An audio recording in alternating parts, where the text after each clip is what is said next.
My name is Stephen Horn. I'm the Vice President of Programming for Metacafe, and I'm really glad to be talking to you today.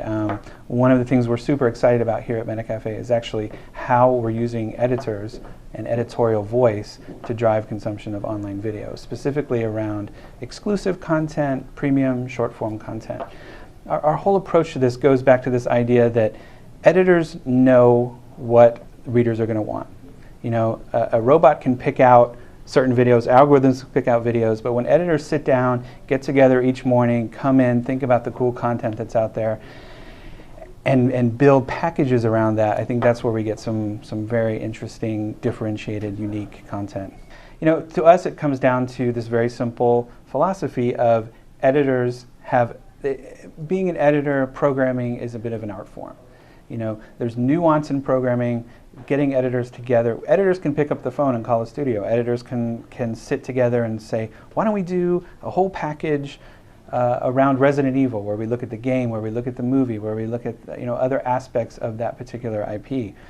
What ultimately ends up happening is, with those relationships and with our focus on premium and our desire to create really deep content experiences, pull them all together, you end up getting a destination that feels like there's emotion behind it, that it's actually, that there actually are this human element, that there are these people here doing this for us. So we're starting to see it on the site already. Like October, we're doing what we're calling Shocktober, where every day in October we're having an exclusive on both the video game and the movies side of the business. So it's been a big challenge, like 30 exclusives. You know, we just sort of woke up one day and said, that is going to be intense, but we really wanted to push ourselves and prove out this editorial model.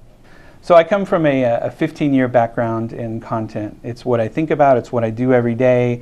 I love to connect audiences with the right content for them. So I'm building my team around those same principles. My years in Hollywood working closely with the studios has been a fantastic help in building the team, because what Hollywood cares about and what any premium content creator cares about is what happens to their video. Do they want their video next to an American Idol reject or a kitty, a couple of cute kitties hanging out? No, most likely they want their video next to other premium content. So I'm able to tap into my years of working in Hollywood, have deep relationships with all the studios. So Metacafe actually can use that to get exclusives. So we get a lot of exclusive content, sometimes a few days before other people, sometimes entirely over the course of a film, because the studios know that we respect this content and that we're going to take care of it. There is a certain craft to programming, and Metacafe believes that as well. Other sites may have people, programmers, but we're building old school content guys and bringing them into the video world. All that knowledge and all the skills that they have as writers, as programmers in the video space is amazing, because we're telling the story with video. Right, so we're getting this piece of premium content, we're putting context to it, not only with what we follow with that content, but what we package it, how we get it out to our audience, and our own voice bubbles into that content as well.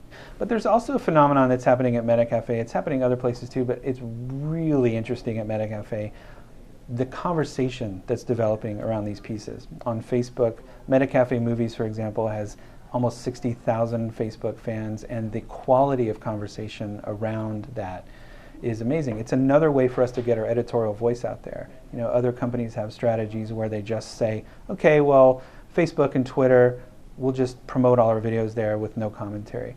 We've extended the voice of the editor out to places like Facebook and out to places like Twitter, and they'll tell us, they're like, oh my gosh, this was a great video, we want more of this, or it wasn't that funny. And that's another tool for us to help determine what people are responding to on the site and how we track that behavior.